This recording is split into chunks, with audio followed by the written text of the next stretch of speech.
आज दोस्तों एक ऐसे मसले में मैं बात करूंगा जिसकी वजह से कुछ दोस्त मुतासर हुए हैं, जो लाइल्मी की वजह से या उन लोगों की गाइडलाइन की वजह से जिनको खुद मालूम नहीं था और उन्होंने उनको गाइड किया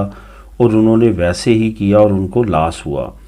आपको मालूम है कि ड्राइवर लाइसेंस ना होने पे आप गाड़ी चलाते हैं तो आपको काफ़ी ज़्यादा फ़ाइन होना शुरू हुआ है और इसमें 6 महीने की सज़ा भी रखी गई है स्पेन कानून के मुताबिक। और बहुत सारे लोग जो हैं वो लाइल्मी में पहले साल के कार्ड पे जो नए नए फैमिलीज़ के साथ आते हैं या जो यहाँ पे अरेगो फार्मासियन या अरेगो सोशल लेते हैं, वो पहले साल की जो उनके पास कार्ड होता है उस पर मुख्तलिफ लोगों की गाइडलाइन की वजह से कि इस पर आप गाड़ी इंटरनेशनल लाइसेंस पे चला सकते हैं, वो अगर चलाते हैं तो उनको प्रॉब्लम होती है और उन पर फ़ाइन भी हो रहे हैं।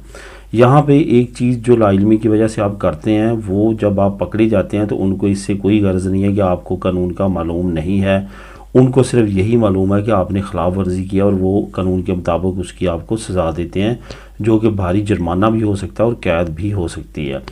तो इससे बचने का मैं आपको बताऊं कि आपने बिल्कुल भी ऐसी एक्टिविटी नहीं करनी। ये याद रखें कि जब आप एक मुल्क की रेजिडेंसी ले लेते हैं उसके बाद आपका जो इंटरनेशनल लाइसेंस का कंसेप्ट है वो बिल्कुल ख़त्म हो जाता है। इंटरनेशनल लाइसेंस का ये जो कानून था ये 1981 में पेरिस में पास हुआ था और तमाम यूएनओ के मेंबर कंट्रीज़ ने इस पर साइन किए थे। असल में ये टूरिस्ट को नज़र में रखते हुए ये कानून बनाया गया था कि टूरिस्ट अगर एक कंट्री से दूसरे मुल्क में जाते हैं तो वहाँ पे ड्राइवर लाइसेंस तो वो नहीं लेंगे उस मुल्क का, तो उनके लिए ये इंटरनेशनल लाइसेंस लॉन्च किया गया था और वो अभी तक लॉन्च है और उस पर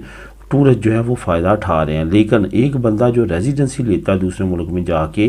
और उसको उस मुल्क का लाइसेंस लेना है तभी वो गाड़ी चला सकता है, अदरवाइज़ वो इंटरनेशनल लाइसेंस पे कतन गाड़ी नहीं चला सकता, जो कि कानून की खिलाफ वर्जी है और आपको इस पर सज़ा और जुर्माना हो सकता है। इस वजह से आप बचें और काफ़ी लोगों को इस पर हुआ है।